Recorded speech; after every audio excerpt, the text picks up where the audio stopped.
Hey everybody, I'm Jack, and this is Raw Tropical Living. Thanks for joining me today. Hope everybody's having a great day out there, and if you're in the States, have some fun plans tomorrow for the 4th of July. Try to keep it as clean as possible. You know, you can always take some watermelon, some fruit, some good stuff. 4th of July is the perfect holiday to actually take good, healthy food to a party and, share with other people. I'm not doing a thing. I'm just going to relax, kick it around the house, may do a little bit of tie-dye, and just going to kind of enjoy the day, power down a little bit. Anyhow, today I want to talk about raw food diet and calories from my experience. Let me say that again. From my experience. Guys, I do videos every day, so if you haven't already subscribed to the channel, I'd appreciate if you go down and hit that subscribe button now, then click on the little bell and check send notifications so you'll stay subscribed to the channel. I have a lot of people been asking me on different platforms. I should by the end of the weekend have some shirts for sale, some of the tie-dye for sale. Best place to find me is I've got it both now on Instagram and Facebook. I got a page on Facebook, Uncle Jack's Tie-Dye. You can find me real easy over there, so go check it out, check it out. I was thinking about a little while ago, and it had something to do with another subject on the raw food diet. What was I doing? I don't know how I clicked. I don't hardly ever watch videos anymore. Anyhow, I clicked on somebody's video to check something out. And I just happened to scroll down and I saw some of the comments. And it just brought to mind something that I find kind of funny, and I found kind of funny for 7 years. The people out there that tell you that every time something comes up, they'll tell you, well, I don't do it like that. I do it like this. In other words, they're telling you, I do it perfectly and this and that. And they have very strong opinions and they're this and they're that. And you go check them out, they don't put any content out anywhere. If they know so much, why don't they have a YouTube channel, or at best some platform on Facebook, Instagram, just a little blog somewhere? Instead, they might say, well, I don't have the time to do that. Yeah, but you got all the time to go around and tell people how superior you are on your lifestyle and let them know that you have all the answers. But anyhow, like I said, in this one, I just wanted to put that little part at the very end there, from my experience, because everybody is a little bit different, but not so much. Not so much as some people would have you believe. Raw food diet and calories, I can tell you I've done a number of videos talking about this, but I'm really more in touch with it, more in tune with it than any time of the year during the summer. And I know for a fact that for me and my body that the calories count. And it's not any of this cray-cray stuff that people go through like, well, you're just not absorbing your calories. And then you hear on the other side, people are telling them, oh no, you got to eat tons and tons and tons of calories. If you eat double the calories you need for your body's going to somehow magically heal from all these extra calories. And I'm somewhere in the middle. I've got that sweet spot.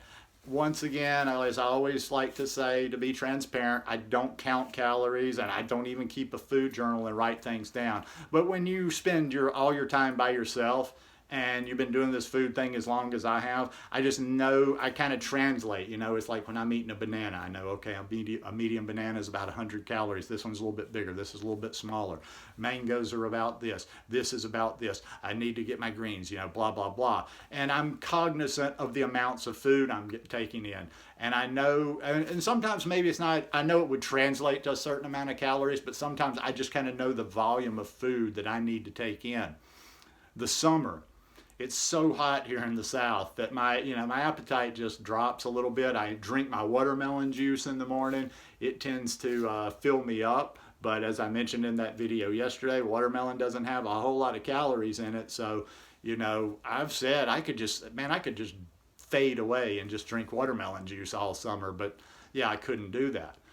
I've found my sweet spot to be about 3,000 calories, or my approximation of about that much volume of food. And I see it over and over with the fluctuation in weight. I don't have a lot of fluctuation in weight, but I notice that, say, for a couple of days, if I get busy with the tie-dye like I did last week, or if, whatever's going on in my life, and I tend to have 2, 3, 4 days where maybe, and I'm not talking about getting way insufficient calories, but, 3 or 4, 500 calories less than I need today, yesterday, 3 or 4 days, and I start noticing immediately.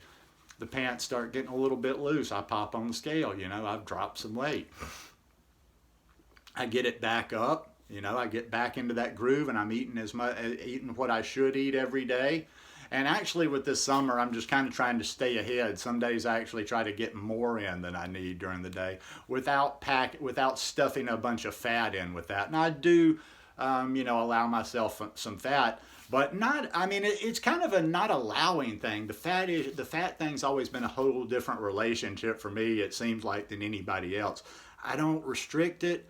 I don't, just make a point to eat a lot of it, but I'd say if you evened everything out over the course of a year, I ate about 10%. But, sometimes if I do feel like just for a day or two, and I'm not talking about in the long run, and I'm not talking about a lot, but like, let's say I have a day and my calories, I haven't gotten in everything I should. I'll put a tablespoon of almond butter in with some nice cream or a shake in the evening to get a little bit extra. But yeah, I found that sweet spot. And I think it's not, I'm sorry, I think people just aren't really aware with the amount of calories they're taking in when they're saying, no, the calories, don't count. Now, there are some people that have certain issues with thyroid and hormones and different things like that, which I've said from day one, I'm not qualified to diagnose, talk about that, or even tell you what you got to do. You got to find somebody that's had the same sort of issue as you. But for me, it is like it's calories in, calories out based on my, activity level.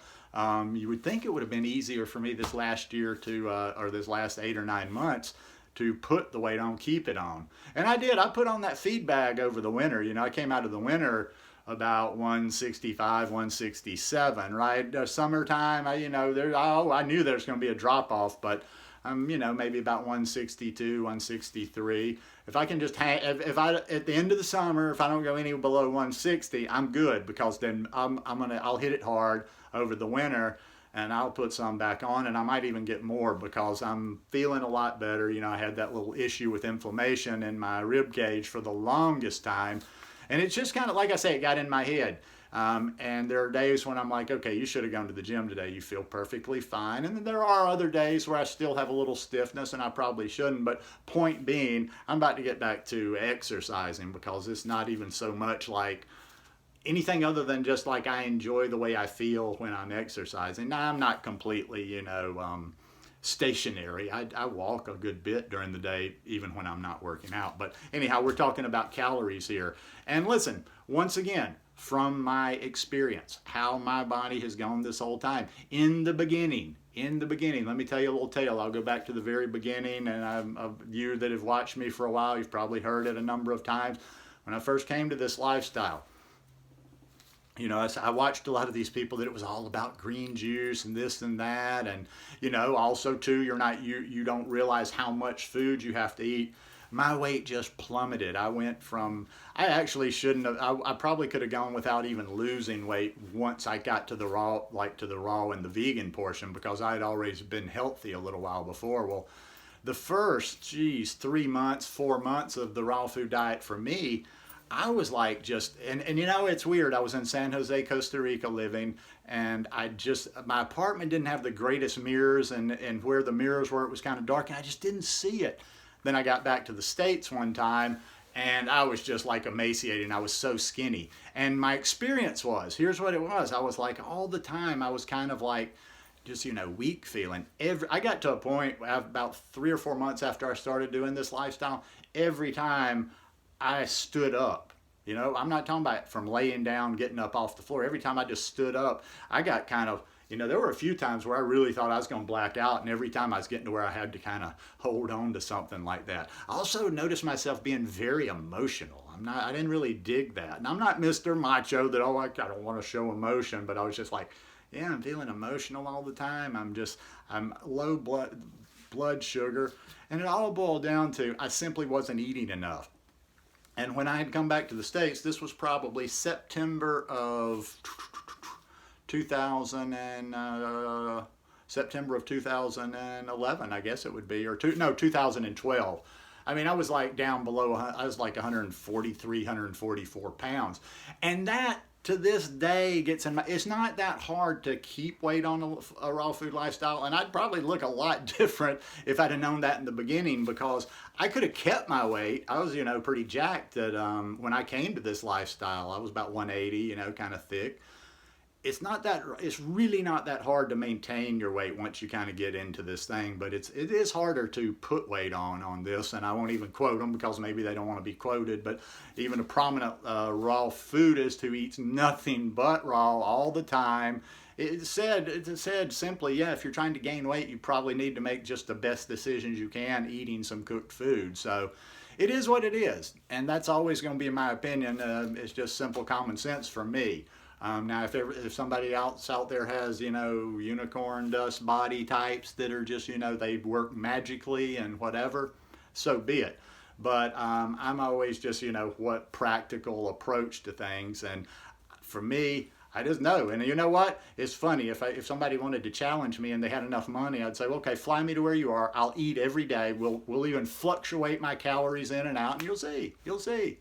And don't get into what you're not absorbing. Well, no, you can't. I'm absorbing, but I have to have adequate amount of calories to absorb to get to where I want to go. So anyhow, just my 2 cents worth. And one thing I'll just finish with, extremes. Stay away from the extremes. You got the people, and I know, and there's a lot of delightful people that I talk to out there that I interact with they just don't get it. They just won't eat enough. They hear this stuff. They hear this babble. They're drinking juice all the time. They're eating just such light foods, and they're emaciated. And then on the other hand, you have the people that want to take the advice of, you need to eat 6,000-7,000 calories to heal your body, and then your body's going to be magically healed, and it's all of a sudden going to even itself out, and bing, bang, boom. I don't even know what that's about, but I like the middle ground, kind of like the Buddha. But anyhow, hope you guys enjoyed this one today. If you like it, please give me a thumbs up, and I'll see you tomorrow.